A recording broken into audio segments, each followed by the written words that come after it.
Hi everyone, this is from CBIS Academy. இன்னைக்கு நம்ம Dinamani news பேப்பர்ல இருக்கக்கூடிய கரண்ட் அஃபேர்ஸ் பார்க்கலாம். ஸோ ஃபர்ஸ்ட் பார்த்தீங்க அப்படின்னா நிதி ஆணைய பகிர்வில் மாற்றம். ஸோ இந்த டாபிக் பார்த்தீங்க அப்படின்னா குரூப் 1 ப்ரிலிம்ஸ் சிலபஸ் யூனிட் 5 எக்கனாமியில் ஃபினான்ஸ் கமிஷனில் வந்து கவர் ஆகும். ஸோ பிரசிடென்ட் பார்த்தீங்க அப்படின்னா ஆர்டிகல் 280 அடிப்படையில் பார்த்தீங்க அப்படின்னா 5 இயர்ஸுக்கு ஒன்ஸ் வந்து ஃபினான்ஸ் கமிஷனை கண்டிப்பாக என்ன பண்ணோம்னா கான்ஸ்டியூட் பண்ணணும் அப்படின்னு சொல்லக்கூடிய ஆர்டிகல் வந்து 280. ஸோ அதுக்கப்புறமா 281 பார்த்தீங்கன்னா ஃபினான்ஸ் கமிஷன் அவங்களுடைய ரெக்கமெண்டேஷன்ஸை பிரசிடென்ட் கிட்ட சப்மிட் பண்ணுவாங்க. ஸோ ஃபினான்ஸ் கமிஷன் பார்த்தீங்க அப்படின்னா கான்ஸ்டியூஷனல் பாடி. நம்ம கான்ஸ்டியூஷன்லேயே ஆர்டிகல் 282 வந்து அதற்கான ப்ரொவிஷன்ஸ் இருக்கு. ஸோ இந்த ஃபினான்ஸ் கமிஷனுடைய வேலை என்ன பார்த்தீங்க அப்படின்னா சென்ட்ரல் கவர்மெண்ட் கலெக்ட் பண்ணக்கூடிய அந்த டாக்ஸஸ் வந்து அந்த வரி பகிர்வு வந்து ஸ்டேட்ஸுக்கு வந்து எத்தனை சதவீதங்கள் பகிர்ந்தளிக்கலாம், அதே மாதிரி both vertical and horizontal sharing வந்து அவங்க ரெக்கமெண்ட் பண்ணுவாங்க. அதாவது மேலேருந்து எத்தனை சதவீதங்கள் வந்து ஸ்டேட்ஸுக்கு கொடுக்கலாம். அதுக்கப்புறமா எல்லா ஸ்டேட்ஸுக்கு வந்து ஒரே விதமாக கொடுக்க மாட்டாங்க. பேஸ்ட் அப்பான் செவரல் கிரைட்டீரியாஸ் அவங்க இன்னும் என்ன பண்ணுவாங்க அப்படின்னா ஹொரிசாண்டல் ஷேரிங் வந்து கொடுப்பாங்க. ஸோ அதையும் ரெக்கமெண்டேஷன்ஸ் பண்ணக்கூடியது யார் அப்படின்னா ஃபினான்ஸ் கமிஷன். ஸோ இதுக்கு முன்னாடி 15th ஃபினான்ஸ் கமிஷன் பார்த்தீங்க அப்படின்னா என்கே சிங் அவர்கள் வந்து இருந்திருப்பாங்க. ஸோ இப்போது இந்த நடைபெற்று கொண்டிருக்கக்கூடிய ஆண்டில் பார்த்தீங்கன்னா அந்த வரி பகிர்வை வந்து ரெக்கமெண்ட் பண்ணக்கூடியவங்க இந்த 16th ஃபினான்ஸ் கமிஷன் அடிப்படையில் தான் வரி பகிர்வு வந்து கொடுக்கப்படுது. ஸோ இவங்க எத்தனை சதவீதத்தை வந்து ரெக்கமெண்டேஷன் பண்ணியிருப்பாங்கன்னா 41% வந்து ரெக்கமெண்ட் பண்ணியிருப்பாங்க. ஸோ அதுக்கப்புறமா இந்த 41% பார்த்தீங்க அப்படின்னா எல்லா ஸ்டேட்ஸுக்கும் வந்து இதுல இருந்து இன்னும் நிறைய கிரைட்டீரியா பேசிஸ்ல வந்து அவங்களுக்கு வந்து டிஃபர் ஆகும். ஸோ என்னென்ன கிரைட்டீரியா அப்படின்னு பார்க்கும்போது ஃபர்ஸ்ட் பார்த்தீங்க அப்படின்னா இன்கம் டிஸ்டன்ஸ்,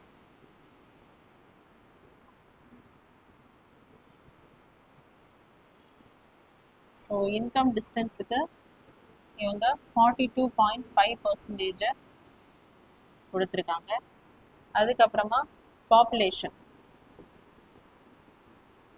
பாப்புலேஷனுக்கு 2011 அடிப்படையில் 17.5%. அதுக்கப்புறமா ஏரியா 10%, ஃபாரஸ்ட் 10%, அதுக்கப்புறமா டெமோகிராஃபிக் பர்ஃபார்மன்ஸ்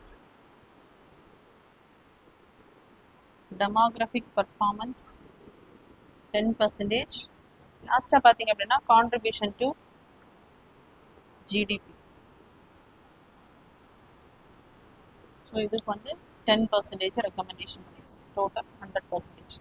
ஸோ இன்கம் டிஸ்டன்ஸ்ன்னு சொல்லும்போது இருக்கக்கூடிய ஸ்டேட்ஸில் எந்த ஸ்டேட்டுக்கு பார்த்தீங்கன்னா கம்மியாக இன்கம் வருதோ அவங்களுக்கு இன்னும் கூடுதலாக அந்த ஃபண்ட் வந்து போகும். அதே மாதிரி பாப்புலேஷன் அடிப்படையில் எவ்வளோ இப்போ ஒரு ஸ்டேட்ஸில் வந்து நிறைய பாப்புலேஷன் இருக்குன்னா கொஞ்சம் பாப்புலேஷன் இருக்கக்கூடிய ஸ்டேட்டை விட அவங்களுக்கு வந்து அதிகமாக அந்த இதில் வந்து 17.5%, ஏரியா வந்து 10%, அதுக்கப்புறம் ஃபாரஸ்ட்டுக்கும் 10%, டெமோகிராஃபிக் பெர்ஃபார்மன்ஸ்னு சொல்லும்போது அந்த அந்த மக்கள் தொகையை வந்து அவங்க கண்ட்ரோல் பண்ணக்கூடிய ஸ்டேட்ஸுக்கு வந்து 10% ரெக்கமெண்டேஷன் அடிப்படையில் ஃபண்ட் வந்து அதிகமாக போகும். அதுக்கப்புறம் நாட்டிற்கு அந்த மொத்த ஜிடிபி கிராஸ் டொமஸ்டிக் ப்ராடக்டில் வந்து அந்த கான்ட்ரிபியூஷனை கொடுப்பதற்காக 10% வந்து அவங்க கிரைட்டீரியா வந்து ரெக்கமெண்டேஷன் பண்ணியிருப்பாங்க. ஸோ இதுக்கு முன்னாடி பார்த்தீங்க அப்படின்னா இந்த டெமோகிராஃபிக் பெர்ஃபார்மன்ஸ் அப்படிங்கிறது நமக்கு 15th ஃபினான்ஸ் கமிஷனில் தான் இன்ட்ரோடியூஸ் பண்ணியிருப்பாங்க. ஸோ அதே மாதிரி இந்த கான்ட்ரிபியூஷன் டு ஜிடிபி பார்த்தீங்க அப்படின்னா இந்த 16th ஃபினான்ஸ் கமிஷன் தான் இந்த கிரைட்டீரியா வந்து கொண்டு வந்திருப்பாங்க. இதுக்கு முன்னாடி டாக்ஸ் எஃபோர்ட் கொடுத்த ஸ்டேட்ஸுக்கு பார்த்தீங்க அப்படின்னா 2.5% வந்து இதுக்கு முன்னாடி இம்பார்ட்டன்ஸ் கொடுத்துருப்பாங்க. ஸோ இன்கம் டிஸ்டன்ஸில் 15th ஃபினான்ஸ் கமிஷனில் பார்த்தீங்க அப்படின்னா 45%. அதுக்கப்புறமா பாப்புலேஷனுக்கு பார்த்தீங்க அப்படின்னா 15% கொடுத்துருக்கோம். ஏரியாவுக்கு வந்து 15 கொடுத்துருக்கோம். ஃபாரஸ்ட்டுக்கு வந்து 10 கொடுத்துருப்பாங்க. டெமோகிராஃபிக் பர்ஃபார்மன்ஸில் வந்து 12.5 வந்து கொடுத்துருப்பாங்க லாஸ்ட் ஃபினான்ஸ் கமிஷனில்.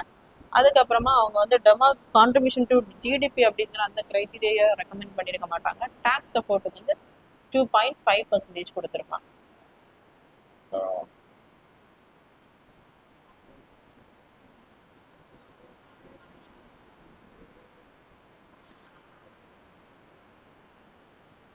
பர்சன்டேஜ். அப்போது இந்த ஃபினான்ஸ் கமிஷன் வந்து எக்ஸ்ட்ராவாக கான்ட்ரிபியூஷன் டு ஜிடிபி அப்படிங்கிறத க்ரைட்டீரியாவை கொண்டு வந்திருப்பாங்க.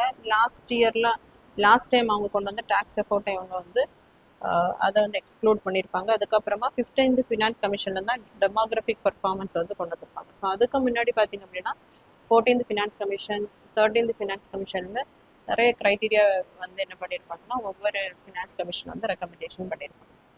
அடுத்ததான் லோக் ஆயுக்தா சட்டத்தை தீவிரமாக அமல்படுத்த உத்தரவிட கோரி வழக்கு, அரசு பதிலளிக்க உத்தரவு. ஸோ இந்த லோக் ஆயுக்தா சட்டம் பார்த்தீங்கன்னா நமக்கு குரூப் 1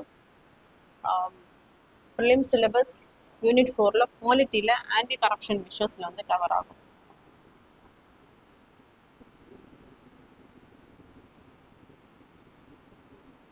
ஸோ நம்ம நாட்டில் லோக்பால் அண்ட் லோக் ஆயுக்தா சட்டம் 2013ஆம் ஆண்டு வந்து கொண்டு வந்திருப்பாங்க. ஸோ இதுக்கு முன்னாடி பார்த்தீங்க அப்படின்னா முதலாக 1966ஆம் ஆண்டு ஃபர்ஸ்ட் அட்மினிஸ்ட்ரேட்டிவ் ரிஃபார்ம்ஸ் கமிஷன் வந்து போட்டிருப்பாங்க மொரார்ஜி தேசாய் தலைமையில்.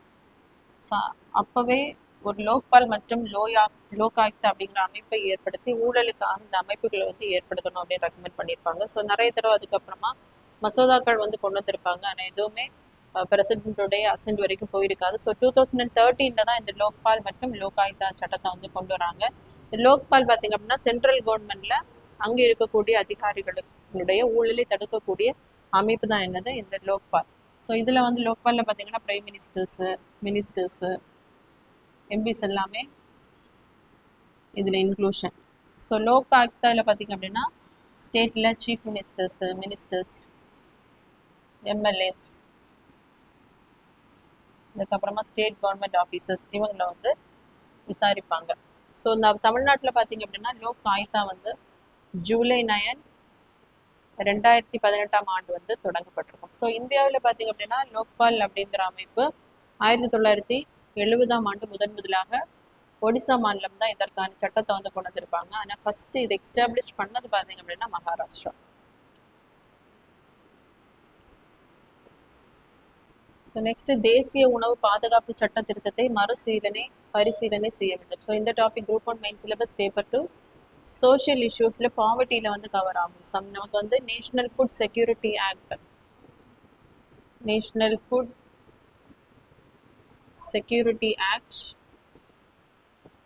2013 வந்து கொண்டு வந்திருப்பாங்க. அதாவது நாட்டில் உள்ள மக்கள் அனைவருக்கும் அவங்களுக்கு உணவு கிடைப்பதை வந்து உறுதி செய்யும் பொருட்டு தான் 2013 இந்த சட்டம் வந்து கொண்டு வந்திருப்பாங்க. இதில் பார்த்தீங்க அப்படின்னா 3 விதமான மக்கள் வந்து அதில் எக்கனாமிக் அடிப்படையில் வந்து அவங்கள வந்து கேட்டகரைஸ் பண்ணுவாங்க. ஃபர்ஸ்ட் வரக்கூடியது அந்தியோதயா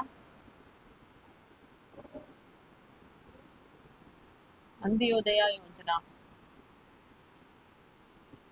ஸோ செகண்ட் பார்த்தீங்கன்னா ப்ரையாரிட்டி ஹவுஸ் ஹோல்டர்,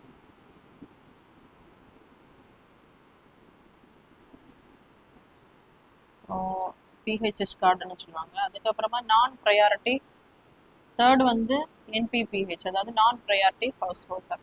ஸோ இதில் அந்தியோதயா அன்ன யோஜனா. ஸோ இவங்களுக்கு பார்த்தீங்க அப்படின்னா 35 கிலோ அரிசி வந்து தற்போது வழங்கப்பட்டிருக்கு. இதில் வந்து அதாவது இந்த நேஷனல் ஃபுட் செக்யூரிட்டி ஆக்டை வந்து அமெண்ட்மெண்ட் பண்ணி இதை வந்து ஒரு நபருக்கு 7 கிலோ அப்படிங்கிற அடிப்படையில் கொண்டு வருவதாக பார்த்தீங்க அப்படின்னா சென்ட்ரல் கவர்மெண்ட் வந்து முடிவு பண்ணியிருக்காங்க. ஸோ அதுக்காக தான் பார்த்தீங்க அப்படின்னா தமிழக அரசு இதை வந்து மறுபரிசீலனை செய்ய வேண்டும் அப்படிங்கிறத வந்து ரெக்கமெண்ட் பண்ணியிருக்காங்க. அதாவது தமிழ்நாட்டில் பார்த்தீங்கன்னா 18,64,600 அந்தியோதய அன்ன யோஜனா குடும்பங்கள் வந்து இருக்காங்க. ஸோ இதில் பார்த்தீங்கன்னா நிறைய விதவைகள், மாற்றுத்திறனாளிகள், வயதான மாற்றுத்திறனாளிகள், உயிருக்கு ஆபத்தான நோய்களால் பாதிக்கப்பட்டவர்கள் எல்லாருமே இவங்க வந்து இதில் இருக்காங்க. ஸோ இந்த மத்திய அரசினுடைய அந்த குடும்ப கட்டுப்பாடு திட்டத்தை பார்த்தீங்கன்னா தமிழ்நாடு ஸ்டேட்ல வந்து அதிகமாக அதை வந்து கரெக்டாக செயல்படுத்தி இருப்பாங்க. அப்போது அந்த ஃபேமிலியினுடைய ஸ்ட்ரென்த் என்னவா இருக்குன்னா இப்போ வந்து ரொம்ப கம்மியாக இருக்கு. அதாவது கொஞ்சம் மெம்பர்ஸ் தான் இருப்பாங்க. ஸோ இந்த ஒருத்தருக்கு 7 கிலோ அப்படின்னு சொல்லும்போது முன்னாடி கொடுத்த அந்த 35 கிலோ அப்படின்றது அந்த வந்து குறையும்.